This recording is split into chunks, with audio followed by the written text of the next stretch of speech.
สรุปความคิดการเดินทาง2ปีครึ่งตั้งแต่โควิดของโกโนไกโกสุดท้ายจะได้ไปต่อหรือไม่ขอย้อนความนิดนึงนะเพราะว่าเผื่อใครเพิ่งมารู้จักพวกเราทีหลังก็จะได้รู้ว่ามันคืออะไรเนี่ยโกโนไกโกก็คือเป็นคอนเซปต์ที่พวกเราตั้งขึ้นมาก็คือตั้งแต่มิถุนายนปี 2021 จนถึงตอนนี้ก็ประมาณนั้น2ปีครึ่งเป็นการเดินทางแบบไลฟ์เจอร์นี่เดินทางตลอดเวลาเลยไม่ใช่ทุกวันนะแต่ว่าเรียกได้ว่าเราไม่มีบ้านจะให้กลับกันอีกต่อไปคือตั้งแต่เดินทางเนี่ยเราก็จะไม่มีที่อยู่เป็นหลักเป็นแหล่งแล้วเราก็จะเดินทางไปเรื่อยๆอาจจะเป็นในประเทศหรือต่างประเทศไปเรื่อยๆก็อยู่ที่นึงก็เอามากที่สุดเลยก็คือไม่เกิน2เดือนมักจะเป็นในไทยนะก็คนไทยนะเนาะก็อยู่ในไทยได้นานที่สุดอยู่แล้วต่างประเทศก็ที่นึงก็อย่างมากไม่เกิน1เดือนคือเราก็ไม่ใช่ว่าเพิ่งจะมาเดินทางนะเราก็เดินทางตั้งแต่ก่อนโควิดแต่ว่าไม่ได้ตลอดเวลาก็คือปีนึงก็ครั้งละ1เดือนแล้วก็กลับมาอยู่ไทยอีก11เดือนอะไรประมาณเนี้ยแต่ว่าอันนี้คือพอโควิดปุ๊บมันไม่ได้เดินทางกันตั้งเกือบ2ปีก็อัดอั้นตันใจก็จนกระทั่งต่างประเทศเขาเปิดก็เริ่มเดินทางเลยโดยที่ไม่คิดชีวิตเลยตอนนั้นของอะไรที่มันสะสมกันมาเนี่ยถ้าไม่ใช่ทิ้งก็ขายไปหมดเลยเหลือแค่กระเป๋าเดินทางกันแค่2ใบชีวิตของพวกเราอยู่ในกระเป๋าเดินทาง2ใบกับกระเป๋าเป้อีก2ใบเท่านั้นเองโดยที่ยังไม่รู้เลยว่าจะใช้เงินเยอะเท่าไหร่ตอนนั้นแล้วก็จะไปรอดไหมก็ต้องบอกว่าความคิดเนี่ยมันหลายๆอย่างมันประจวบเหมาะกันเพราะว่าที่บอกว่าไม่ได้เดินทางตั้งเกือบ2ปีก่อนโควิดออฟก็มีภาระต้องดูแลคุณพ่อซึ่งตัดขาเบาหวานแล้วก็นานด้วย10กว่าปีก็ทำให้ไปไหนนานมากก็ไม่ได้เรื่องของฐานะก็ยังไม่ค่อยพร้อมด้วยแต่ณวันที่เดินทางก็ไม่ได้รวยนะบังเอิญว่าคุณพ่อของออฟเนี่ยท่านเสียตอนต้นปี2021พอดีแล้วต่างประเทศก็เปิดตอนประมาณกลางปีคือจริงๆเราอยากจะไปตั้งแต่ก่อนหน้านั้นแล้วแหละแต่ว่าก็รู้สึกไม่พร้อมรีรออะไรกันมาใช่ไหมลองดูสักตั้งนึงในชีวิตนี้ทำไมต้องรีบขนาดนั้นด้วยอายุก็ยังเหมือนจะไม่เยอะจริงๆก็เกือบกลางคนแล้วนะในชีวิตก็อยากจะทำอะไรที่มันไม่ได้ไปต้องมานั่งเสียดายตอนแก่เราก็ไม่รู้ว่าอายุเยอะกว่านี้แล้วเราจะยังทำกันได้อยู่หรือเปล่าเผลอๆอาจจะฝ่อไปแล้วก็ได้เพราะว่าขนาดหายไป2ปีช่วงโควิดเนี่ยพอจะต้องกลับมาเดินทางอีกครั้งหนึ่งก็รู้สึกแทบจะฝ่ออยู่เหมือนกันนะสกิลมันหายไปไหนหมดแล้วก็ไม่รู้อย่างเงี้ยฉะนั้นเราก็เอาเลยลองดูก็ไม่รู้ใช้เงินเยอะแค่ไหนด้วยคือเป้าหมายคืออย่างน้อย1ปีเพราะว่ากลับมาไทยช่วงนั้นช่วงโควิดก็จะมีการต้องกักตัวเสียค่าใช้จ่ายก็2คนด้วยรวมกันก็หลายหมื่นมากเลยฉะนั้นยังไงก็ต้อง1ปีเป็นอย่างน้อยแล้วก็ขอวีซ่าไป1ปีพอดีครับก็ที่เราไปเอาแบบสรุปสั้นๆก็คือเราก็เริ่มต้นที่สวิตเซอร์แลนด์1เดือนวีซ่าเนี่ยเราก็ลองครั้งแรกเลยเหมือนกันก่อนนั้นก็ขอเป็นทริปไปใช่ไหมอันนี้เราลองขอแบบ1ปีเลยเชงเก้นสวิตเซอร์แลนด์ด้วยเราก็เข้าสวิตเซอร์แลนด์ก่อนเลย1เดือนแล้วก็ไปต่อที่เยอรมนีเพราะว่าเปิดต่อจากนั้นเลยสวิสเขาเปิดก่อนไงมันก็ต้องเป็นสวิสนะไม่ใช่รวยนะสวิสเขาเปิดก่อนเป็นประเทศแรกนะช่วงหลังโควิดเนี่ยหลังจากเดือนถัดมาเยอรมนีก็เปิดพอดีโอเคค่าใช้จ่ายสวิสชักจะสูงแล้วเข้าเยอรมนีต่อคือเป็นการเดินทางที่ไม่รู้อนาคตเพราะว่าต่อให้เปิดแล้วมาตรการก็ยังอยู่ว่าต้องฉีดวัคซีนกี่เข็มตรวจโควิดก่อนหรือเปล่าซึ่งภาษาไม่ได้ฉะนั้นหาที่ตรวจโควิดยังไงเยอรมนีเปิดโดยที่ไม่ต้องตรวจโควิดก่อนต่อเยอรมนีเลย40กว่าวันก็จะครบ90แล้วนะก็สุดท้ายที่ฝรั่งเศสเพราะว่าเปิดต่ออีกพอดีอีกประมาณ2สัปดาห์กว่าๆครบแล้ว90ซึ่งก็ยังไม่ได้กลับนะเป้าหมาย1ปีใช่ไหมแต่เชงเก้นอยู่ได้90วันเว้น90วันคืออีก90ครั้งที่ต่อมาเนี่ยเราจะต้องไปอยู่ข้างนอกเขตเชงเก้นเพื่อที่จะรอวนกลับเข้ามาอีกรอบหนึ่งคือเราก็ดูว่าประเทศไหนที่ยังอยู่ใกล้ๆเชงเก้นอยู่เพื่อการเดินทางได้สะดวกแล้วเราก็สามารถเข้าได้ด้วยวีซ่าเชงเก้นของเราตรงนี้พาสปอร์ตไทยเข้าได้แค่ไม่กี่ประเทศอย่างที่รู้ใช่ไหมเรามีเชงเก้น1ปีแล้วเราก็ใช้ไปแล้วระดับหนึ่งฉะนั้นเราเอาไปเข้าประเทศพวกนี้ได้เพราะเขามีเกณฑ์ว่าถ้ามีวีซ่าเชงเก้นก็จะให้เข้าอย่างเงี้ยแล้วก็แอลเบเนีย90เลยบ้ามากเพราะว่าอยู่นอกเชงเก้นนั่ง6เดือนแอลเบเนีย90เลยแต่เอาว่ามันก็เป็นช่วงที่โอเคอยู่เหมือนกันนะใครอยากรู้ก็ต้องกลับไปดูวิดีโอช่วงนั้นละกันเดี๋ยวจะยาวต่อจากแอลเบเนียไปไหนต่ออันนี้แหละที่จะต้องหาเส้นทางกลับเข้าไปในเชงเก้น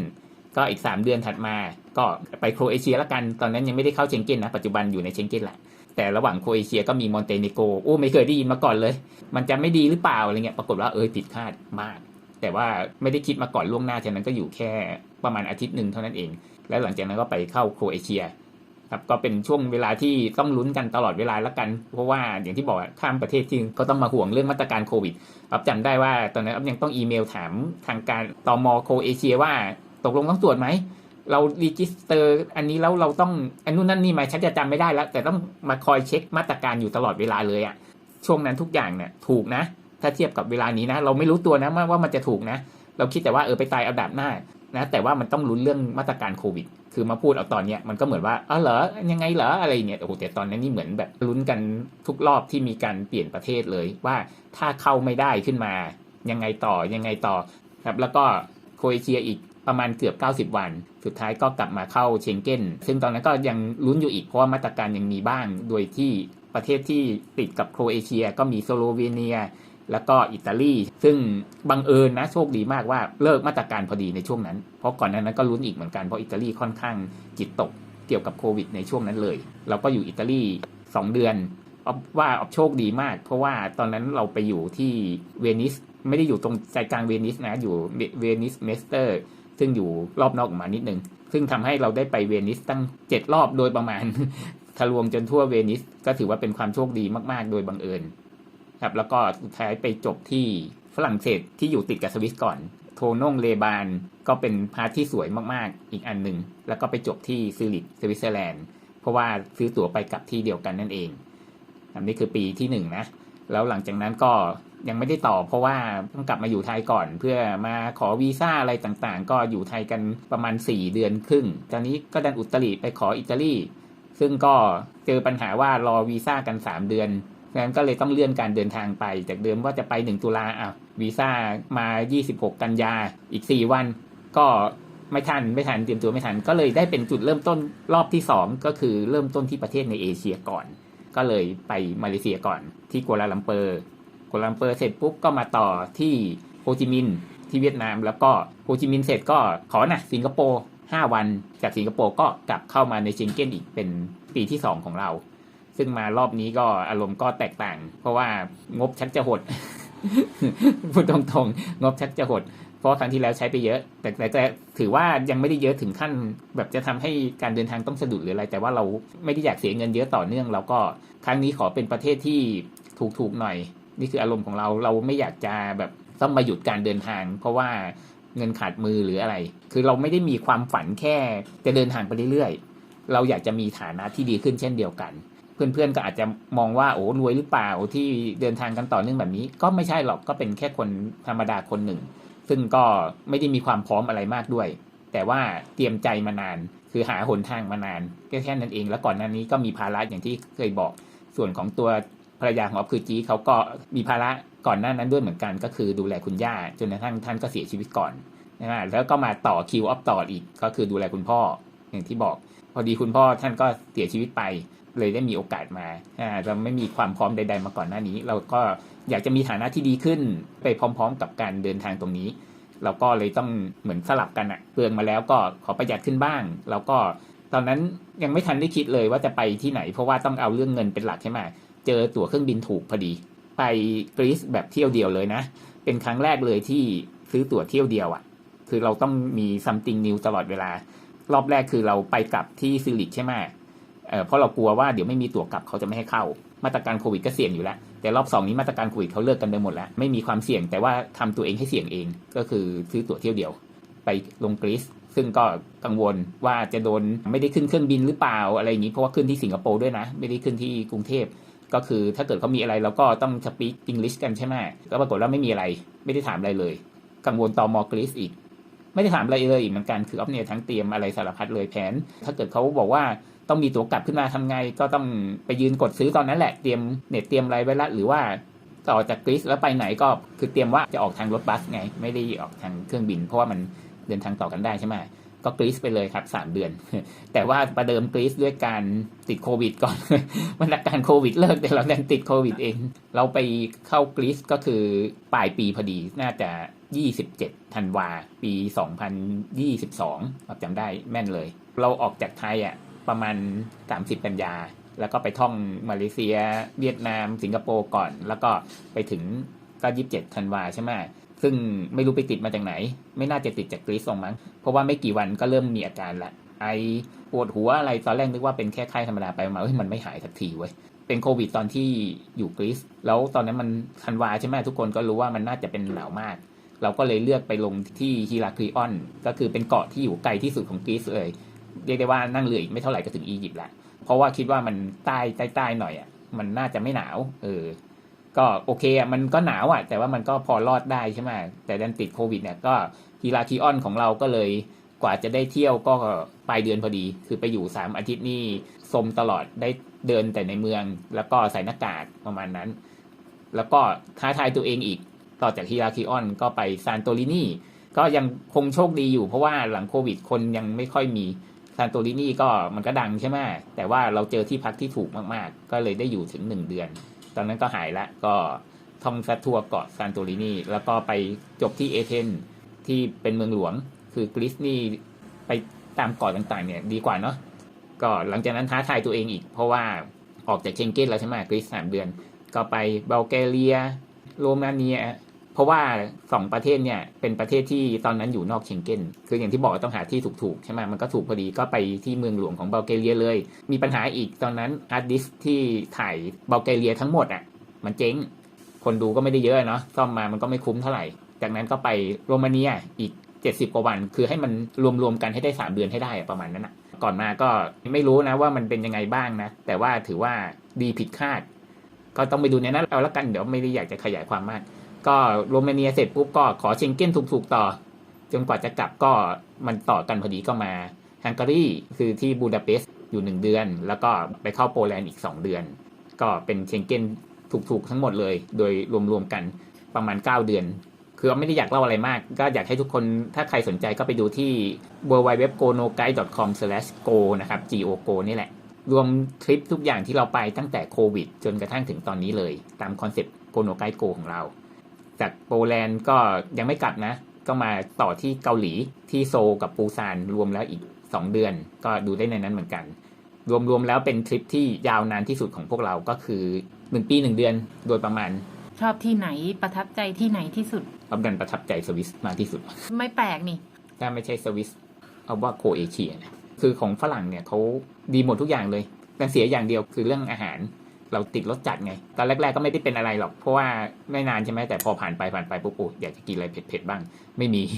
หนึ่งในสาเหตุที่ทำให้เราเดินทางได้นานก็คือเพราะเราพยายามปรับตัวเรื่องของการกินก็ถึงจะบ่นบ้างแต่ว่าสุดท้ายก็อยู่ได้กินได้ก็คือที่ไหนเขามีอะไรให้เราก็กินอันนั้นแหละเพราะว่าถ้าออฟทำตัวมีปัญหาเรื่องกินเมื่อไหร่เนี่ยนะออฟจะไปต่อไม่ได้ฉะนั้นอะไรที่มันจะต้องปรับต้องทำเพื่อให้เราได้เดินทางต่อไปเรื่อยๆเราก็จะปรับในเรื่องนั้นเรื่องการกินก็คือ1ละเรื่องของการที่จะต้องย้ายที่อยู่เรื่อยๆคือถ้าถึงขั้นบ่อยมากเนี่ยเราคงไม่ไหวเราก็1 เดือนแต่ก็ต้องย้ายอยู่ตลอดแล้วก็พอย้ายไปที่ใหม่ปุ๊บสิ่งที่ต้องทำก่อนเลยเตรียมที่ต่อไปเพราะว่าที่พักก็ต้องจองล่วงหน้าใช่ไหมเตรียมที่ต่อไปจะเดินทางกันยังไงจะไปต่อกันยังไงบางทีมันมาพูดตรงนี้มันนึกไม่ออกใช่ไหมมันเหมือนมันก็ไม่น่าจะยากแต่ว่ามันเหมือนกันที่เราจะต้องเลือกทางเดินชีวิตของตัวเอง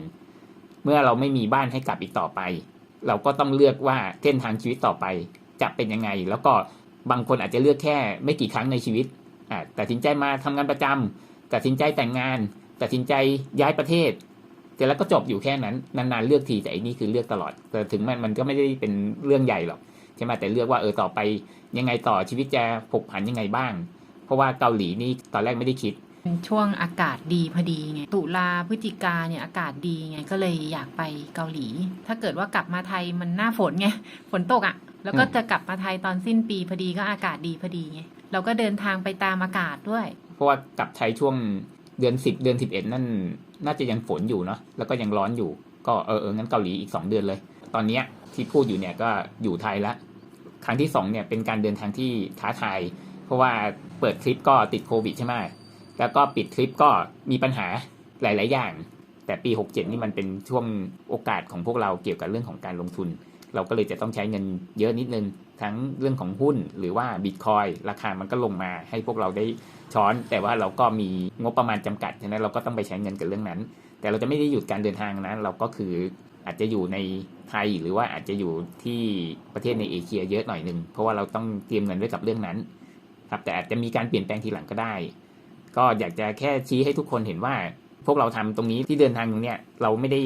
มีความพร้อมอะไรคือแค่ว่าอยากจะทำอะไรที่ตอนแก่ไม่ต้องมานั่งเสียดายทีหลังว่าทำไมไม่ทำ เพราะว่ายิ่งอายุไปมากกว่านี้อาจจะหลายอย่างอาจจะเริ่มไม่พร้อมโดยเฉพาะเรื่องของจิตใจคือจริงๆจิตใจสำคัญสุดนะถ้าจิตใจพร้อมเดี๋ยวทุกอย่างมันจะค่อยๆมาเองจริงๆแล้วทุกคนสามารถทำได้แค่หยุดไปแค่เกือบ2 เดือนเนี่ยเราก็รู้สึกว่ามันรากงอกแล้วสกิลที่สำคัญของคนเราก็คือการปรับตัวกับการเปลี่ยนแปลงอันนี้คือสกิลที่จีคิดว่าจำเป็นมากๆในชีวิตอะความยากของการทำแบบนี้คือการที่เราจะต้องรับมือกับความเปลี่ยนแปลงอยู่เรื่อยๆเพราะถ้าไม่เปลี่ยนแปลงฟันเราอาจจะผุได้อ๋อใช่แล้วเราควรจะเปลี่ยนแปลงทุกกี่เดือนเปลี่ยนแปลงทุกเดือนคือไม่ใช่แปรงสีฟันความเปลี่ยนแปลงก็ต้องปรับพฤติกรรมใช่ไหมคนขี้เกียจเดินก็จริงๆขี้เกียจเดินนะก็ปรับตัวเดินเยอะขึ้นมาอยู่เนี่ยขึ้นเดือนที่2แล้วรากชักจะเริ่มงอกคือเราไม่อยากจะหยุดเดินทางเพราะว่าถ้าผ่านไปนานกว่านี้ก็เดี๋ยวเราเกิดไว้ก่อนก็ได้เนาะพักสักปีนึงเนาะเราก็เดินทางกันตั้งนานแล้วเนาะอะไรอย่างนี้มันเป็นเรื่องของจิตใจมากกว่าเรื่องเงินนะไม่เท่าไหร่หมายถึงว่าทุกคนก็ทำได้คือจริงๆเราสามารถจะปรับให้เข้ากับงบประมาณที่มีเพียงแต่ว่าถ้าคิดอยากจะทำอะไรต้องรีบทำเลยไม่ต้องมาเดินทางเยอะอย่างนี้ก็ได้ทำมากทำน้อยอะไรก็ว่าไปขอให้ได้ทำก่อนเว้นไปนานก็เริ่มลากงอกเริ่มรู้สึกว่าขี้เกียจหรือว่าไม่พร้อมแล้วมันต้องมาเปลี่ยนวิถีชีวิตกันตลอดเวลาคือจุดท้าทายของการเดินทางและกันแรงจูงใจที่ทำให้อ๊อฟเนี่ยอยากจะรับมือกับความเปลี่ยนแปลงตรงนี้อยู่เรื่อยๆเพราะว่าอ๊อฟรู้สึกว่าชีวิตของอ๊อฟเนี่ยมันต้องดีขึ้นแต่ว่าการที่เราจะดีขึ้นเนี่ยเราต้องมีสกิลที่รับมือกับความเปลี่ยนแปลงต่างๆอ๊อฟรู้ตัวว่าทำเรื่องอะไรนานๆปุ๊บเนี่ยมันจะลากงอกกับเรื่องนั้นแล้วมันจะเริ่มสมมติอ๊อฟอยู่บ้านนานๆอ๊อฟไม่ได้ไปไหนเลยอ๊อฟก็จะเริ่มแบบขี้เกียจแล้วอ๊อฟจะเริ่มไม่ค่อยอยากแล้วซึ่งอ๊อฟก็ต้องฝึกตัวเองตลอดเวลาไม่ให้เป็นคนแบบนั้นให้เป็นคนที่ต้องมีอะไรที่จะต้องเปลี่ยนแปลงอ๊อฟก็จะต้องทำทันทีอ๊อฟจะต้องเป็นคนที่เปลี่ยนแปลงได้ปรับตัวได้ปรับปรุงได้เพื่อให้อ๊อฟสามารถบรรลุไปถึงความฝันตรงนั้นซึ่งเป็นความฝันของคนธรรมดานะเราก็รู้สึกว่าเราโชคดีแล้วกันแต่ว่าเป็นความโชคดีที่เราเตรียมตัวกันมาตลอดไงถ้าเราไม่ใช่คนที่สามารถเปลี่ยนแปลงได้อยู่เรื่อยๆเนี่ยนะเราคงทำแบบนี้ยากเพื่อนๆอย่าลืมนะครับอ๊อฟรวมข้อมูลเกี่ยวกับการเดินทางทั้งหมดของเราไว้ที่นี่แล้ว gonoguide.com/go แล้วก็มาติดตามกันต่อไปว่าในรอบที่3นี้พวกเราสุดท้ายจะยังไงอยากจะส่งท้ายปี2566ที่ผ่านมาฉะนั้นก็ขออนุญาตอวยพรให้ทุกคนปี2567นี้ได้เข้าใกล้ความฝันของทุกคนมากขึ้นอีกขั้นหนึ่งหรือเอาให้สำเร็จตามความฝันไปเลยไม่ว่าความฝันของทุกคนวันนี้จะเป็นยังไงแต่เชื่อว่าคนที่ติดตามช่องเราก็ความฝันคงจะเป็นเกี่ยวกับการเดินทางไปต่างประเทศหรือการได้ไปอยู่ต่างประเทศอย่างแน่นอนก็ขอให้สำเร็จมากขึ้นหรือว่าสำเร็จได้ตามเป้าหมายในปี2567นี้เลยทำไมต้องไปเปลี่ยนเสื้อด้วยลืมพูด มาพูดทีหลัง